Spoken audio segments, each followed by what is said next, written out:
Hey, what's up, folks? How you doing? Welcome to yet another episode of Cafeteria Science. And in today's episode, I want to discuss a topic I've been reading around for the course of the whole holiday that we've been in.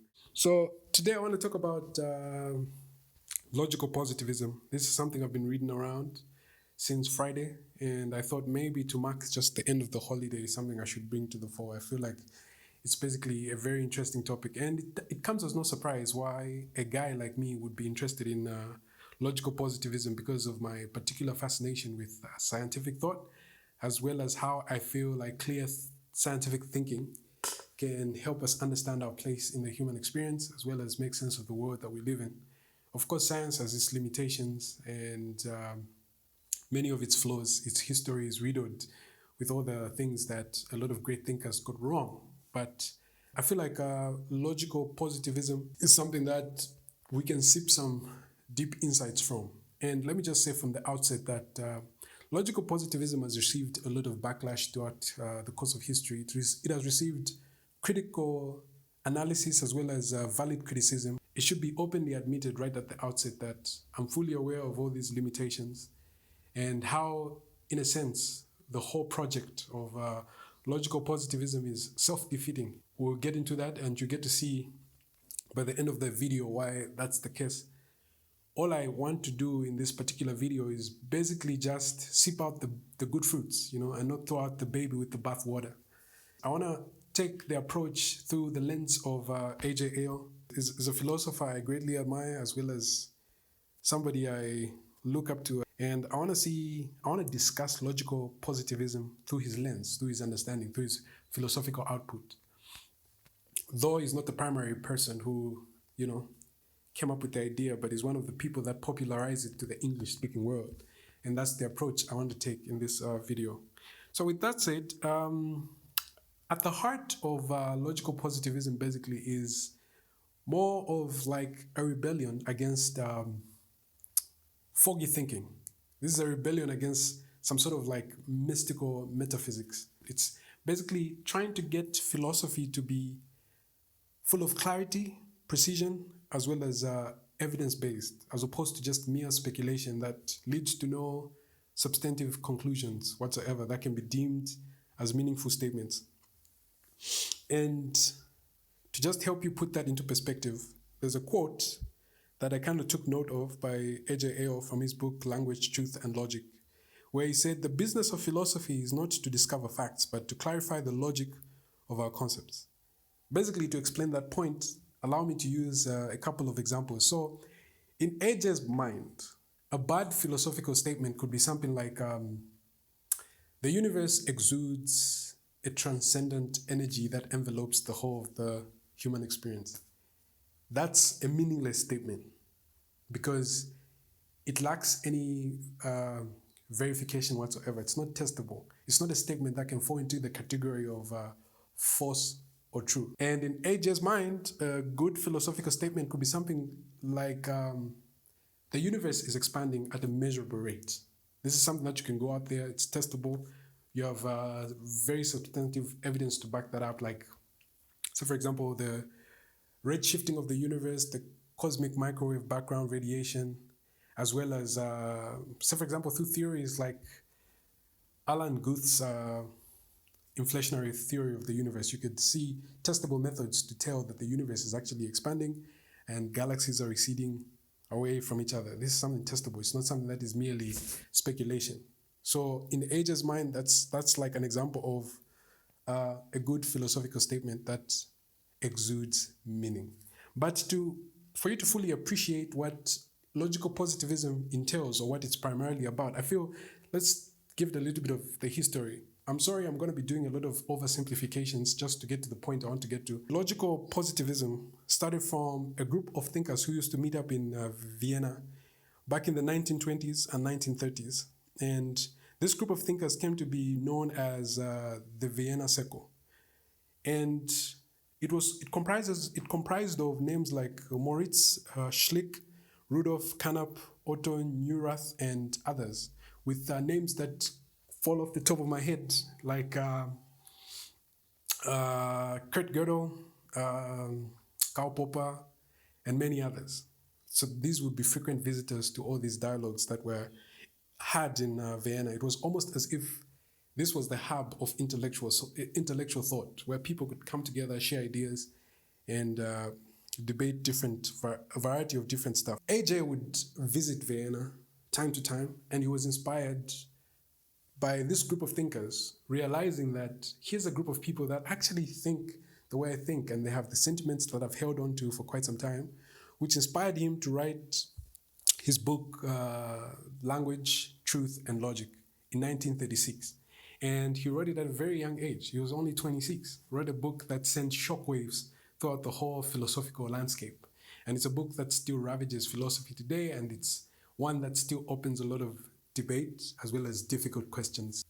So the whole agenda that this Vienna Circle came up with was basically, or maybe like their goal was to, make philosophy more rigorous and clean it up of all this speculative nonsense and things they considered meaningless statements. They felt like philosophy was gradually falling victim to empty speculation and empty talk. They wanted to mount philosophy and philosophical thinking in empiricism of sorts, This is me oversimplifying everything. And empiricism is basically like the idea that knowledge should be attained experientially. It should come from experience. For example, we know that fire burns because when you put your hand closer to a lighting flame, you're able to feel the heat. You're able to feel the heat. And when you lodge your hand into the flames, you get burnt. Experientially, you know that the knowledge that fire burns comes from the fact that you have a subjective conscious experience of what happens when you burn yourself through the fire, So it's true as a matter of experience. And then they also wanted to mount philosophical thinking in formal logic. This was basically the idea that philosophical statements should be precise in structure and language, like mathematical proofs, for example. And philosophical ideas should be true as a matter of logical necessity. So, for example, 2 plus 2 equal 4. This is true as a matter of logical necessity. It's not about feelings and about subjective interpretations or about mere speculation. It's true as a matter of logical necessity.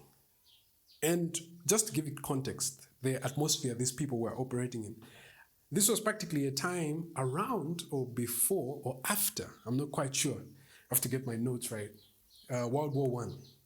So a lot of people had there was this surge where science and physics were practically debunking a lot of metaphysical statements that had been held for quite some time.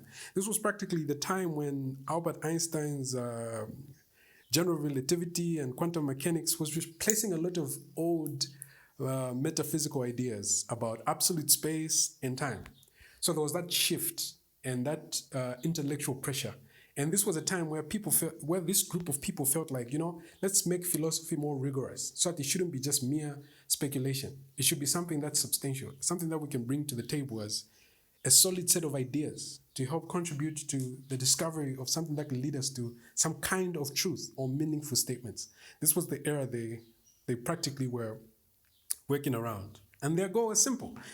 Just sweep away empty metaphysical debates about the absolute, the infinite, or the spirit, and build on a rock-solid foundation in form of like a reliable science. To put it more brutally, they wanted philosophy to be as clarified, as purified a pursuit as the science that was filling up the air at the time, And then everything else, they argued, was poetic at best. If it's not verified, if it's not true as a matter of definition or as a matter of experience, then it's poetry at best, and at worst, it's simply nonsense. Meaningless nonsense. At the outset, you remember I had said I want to approach this to the lens of Ayer's philosophy. So let me get into that. So Ayer published a book that popularized the Logical Positivism in 1936. And this was the book I mentioned earlier, Language, Truth, and Logic. Just to help you understand the primary agenda that that AJ had. Let me read you a quote from the opening lines of the book. Where's that? Okay. And chapter 1 actually starts very strong and unapologetically critical. The title is called The Elimination of Metaphysics. That's already provocative in its terms and tones. So the first paragraph reads something like, the traditional disputes of philosophers are, for the most part, as unwarranted as they are unfruitful. The surest way to end them is to establish beyond question what should be the purpose and method of a philosophical inquiry. And this is by no means so difficult a task as the history of philosophy would lead one to suppose. For if there are any questions which science leaves it to philosophy to answer, a straightforward process of elimination must lead to their discovery. So basically what AJ was saying there is that is basically expressing a belief that most of metaphysics was literally as meaningless as trying to describe a color no one can see, you know. It felt like it had a lot of white noise and a lot of word salad and nothing substantial to bring to the table. So in order to read philosophy of that floor, where he felt, you know what, there's a lot of empty speculation in philosophical inquiry that gets us nowhere substantial.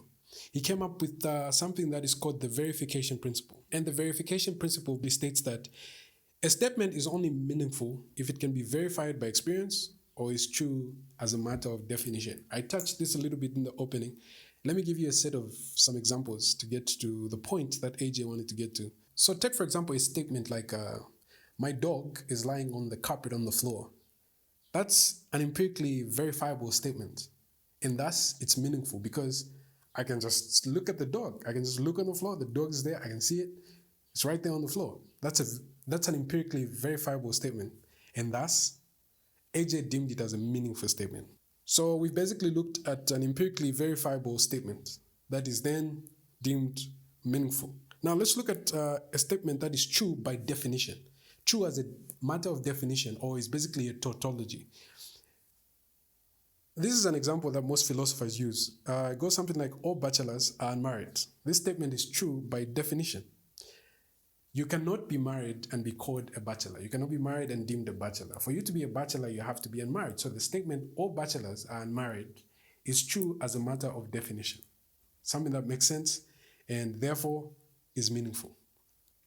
Now that we've established what an empirically verifiable statement is, and we've also seen an example of a statement that is true as a matter of definition. Now let me give you another example that AJ felt like, you know, these are meaningless statements or statements that don't fit the criteria of the verification principle. To say something like, I have a soul and the soul is eternal. There's no way we can test that out in any substantial sense. So that, in a sense, AJ deemed it as a meaningless statement, you know, because it can be verified and it's not true as a matter of definition. And neither is it a tautology. So it's basically a meaningless statement. Here's a quote from AJ that says something like, if a punitive proposition fails to satisfy either one of these principles I've mentioned, it is devoid of literal significance. Nothing. It's just empty. It's just words. He wasn't also saying that metaphysics is wrong as a matter of fact. He was merely trying to show that it's meaningless. You know, all of metaphysical assertions are practically meaningless and not necessarily false. Maybe just to like run you through additional more examples. I feel like examples help get the point out there with some clarity and less noise. Some examples of meaningless statements could be reality is ultimately one, there is a necessary being beyond existence, this is a God, or a statement like God exists outside time and space.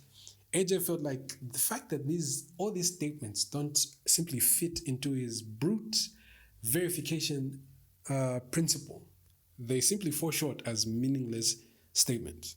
No test, no method of verification, just words floating with no anchor. He goes on and furthers his argument in his book and talks about more like the impact of this approach on ethics and religion. And this is where things get a little interesting and a little controversial for most people. And here's how he arrived at that point. Simple a point, but very controversial in nature. Ayer was basically trying to say that religious statements and ethical statements are not expressions of facts. They're not expressing any facts whatsoever. They're just expressing emotions. They can't be substantiated as objective truths that are factual. They're just a series and a set of human emotions. All they are just emotional expressions. So let's take example, an ethical statement like killing babies is wrong or murder is wrong. Ayer basically felt like that's not a factual statement. You're not stating a fact. You're merely expressing your emotions. It's not wrong or in any factual objective sense that killing a baby or murdering someone is wrong. You're merely just expressing emotions. So a statement like murder is wrong, Ayer would practically just say, simply translates into boo murder. The same way if you're watching a soccer game and then a member from the opposite team you don't support just scores a goal, raise your hand, swing your middle finger and you start booing the player. You're not saying the player is a bad person. You're merely expressing your emotions. Same applies to an ethical statement like murder is wrong. Murder is not wrong in any serious sense. Neither is it wrong in any factual sense. What you're merely doing is booing murder. You're merely expressing a set of emotions, some kind of disgust, some kind of disapproval, not something that you can argue for as a factual statement. And that idea is just controversial for many people, and I can understand why. Maybe to just add some meat, when you say murder is wrong, you're not describing some objective property of murder or some wrongness or some objective property of wrongness that constitutes murder. You're merely just expressing your emotions. To just sum it up, it's not about truth, it's not about objectivity, neither is it about falsehood. You are simply just saying how you feel. You're simply just putting in words how you feel that murder is wrong. Let me give you some more examples. Stealing is bad is merely like screaming, stealing! Kindness is good. It's like saying, yay, kindness.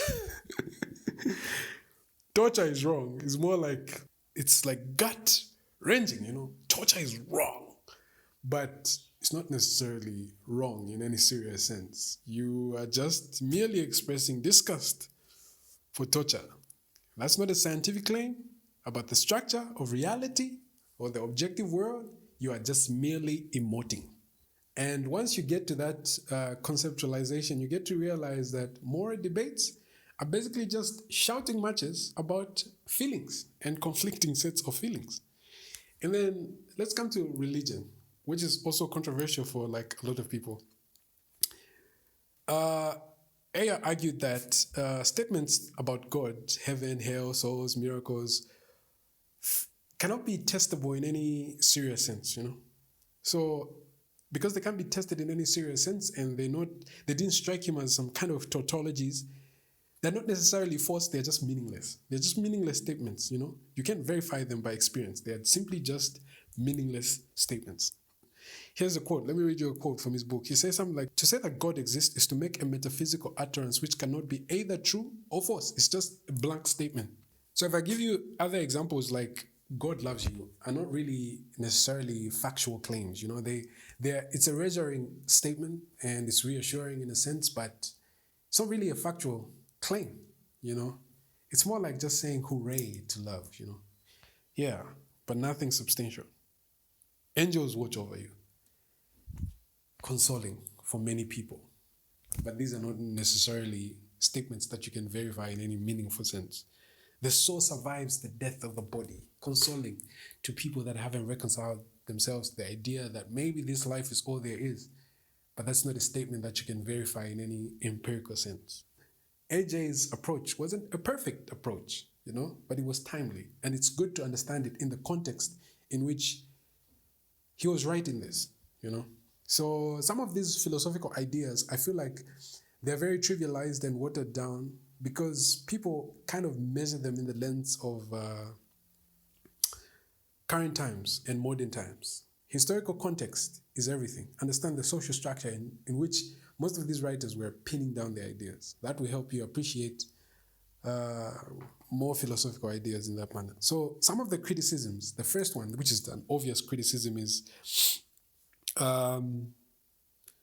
Logical positivism is almost like self-defeating, you know? The verification principle itself cannot be verified by empirical experience, which is ironic, you know?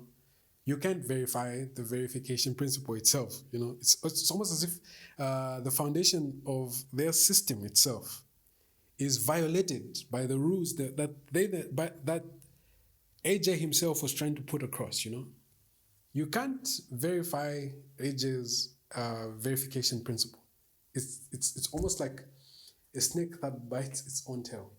But in what sense can you verify AJ's verification principle? It's not a matter, it's not a tautology, and neither is it a statement that can be verified experientially, you know? So it falls by its own rules. I feel like the principle also has this certain level of pragmatic weakness because it fails to kind of make sense of the rich human experience.